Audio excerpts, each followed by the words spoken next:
అలా వెన్నెముక నిటారుగా ఉంచి వేల మైళ్లు నడవడం వల్లే ఇంత విజ్ఞానం, ఇంత నాగరికత సాధ్యమయ్యాయి. ఇదంతా సైన్స్ చెబుతోన్న సత్యమే. అయితే ఇప్పుడు ఆధునిక మానవుడు తనని ఈ స్థితికి తీసుకొచ్చి మిగతా జంతువుల కంటే భిన్నంగా నిలిపిన వాకింగ్ నే నిర్లక్ష్యం చేస్తున్నాడు. కింగ్ లా ఫీల్ అయి వాకింగ్ చేయకుండా రోగాలు, బద్ధకం కొని తెచ్చుకుంటున్నాడు. ఏ వ్యాయామం చేయని వారైనా చిన్న చిన్న పనులకి నడుస్తూ వెళితే బోలెడు లాభం అంటున్నారు డాక్టర్స్. ఇక రోజు 5 నిమిషాల మొదలు గంట వరకు ఎంతసేపు నడక కొనసాగించినా లాభాలే లాభాలు. అవేంటో చూసేద్దామా? ఎంత చిన్నపాటి వాకింగ్ కోసమైనా మీరు ఒక్కసారి అలా కాలు తీసి బయట పెడితే ఒంట్లో కెమికల్స్ రిలీజ్ అవుతాయి.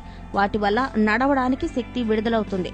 ఇక నడక మొదలు పెట్టగానే గుండె కొట్టుకునే వేగం 70 నుంచి 100 వరకు పెరుగుతుంది. ఇది హార్ట్ 70 నుంచి 100 బీట్స్ పర్ మినిట్ అవ్వగానే శరీరంలోని కండరాలు వేడెక్కుతాయి. రక్త ప్రసరణ వేగం పుంజుకుంటుంది. నడుస్తుంటే మన కీళ్లలో ఒక విధమైన ద్రవం విడుదలవుతుంది.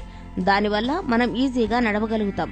ఈ విధంగా శరీరంలోని బిగుతుతనం పోయి ఫిట్నెస్ వస్తుంది నడవడం వల్ల. ఇదే సమయంలో మీ ఒంట్లో నిమిషానికి 5 క్యాలరీలు ఖర్చవడం మొదలవుతుంది. ఫ్యాట్స్, కార్బోహైడ్రేట్స్ బర్న్ అవుతాయి.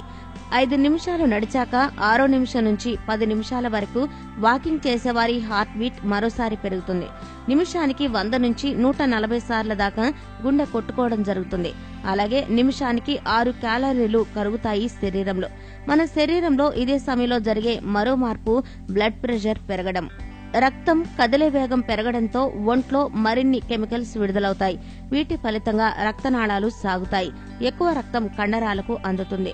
ప్రతిరోజు వాకింగ్ వల్ల రక్తనాళాలు సాగుతూ ఉంటే కొన్నాళ్లకి శరీరం పూర్తి ఆరోగ్య స్థితికి చేరుకుంటుంది.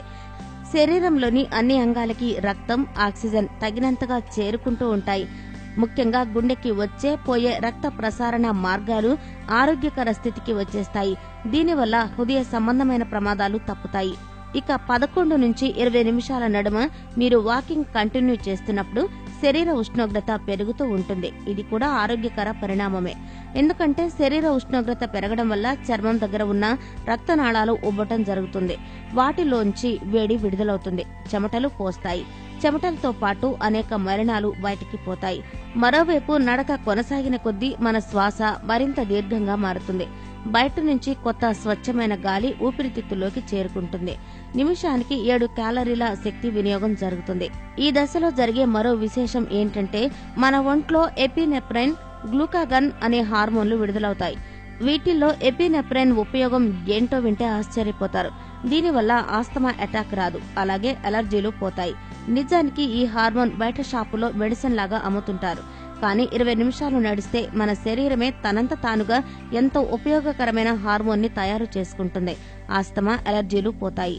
20 తర్వాత 21 నుంచి 45 నిమిషాల వరకు వాకింగ్ చేయడం మరింత లాభదాయకంగా ఉంటుంది. ఈ సమయంలో శరీరం మరింత అధికంగా టెన్షన్ తగ్గించుకుంటుంది. ఏదో తెలియని ప్రశాంతత ఆవరిస్తుంది. దీనికి కారణం మెదడులో ఎండార్ఫిన్స్ విడుదల కావడమే.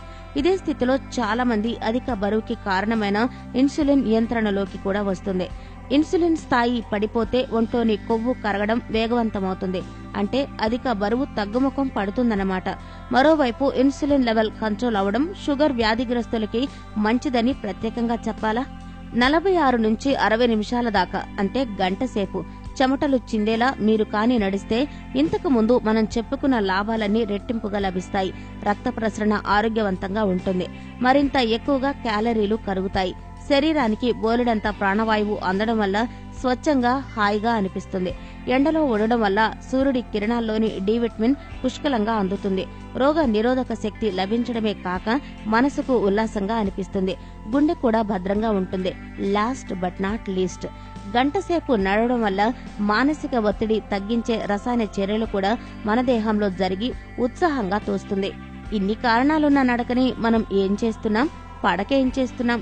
సైకిళ్లు, మోటార్లు, కార్లతో కాలు తీసి కాలు పెట్టడానికే బద్దకిస్తున్నాం. కానీ నడవకపోతే జీవితం సాఫీగా నడవదు. అందుకే నడవండి.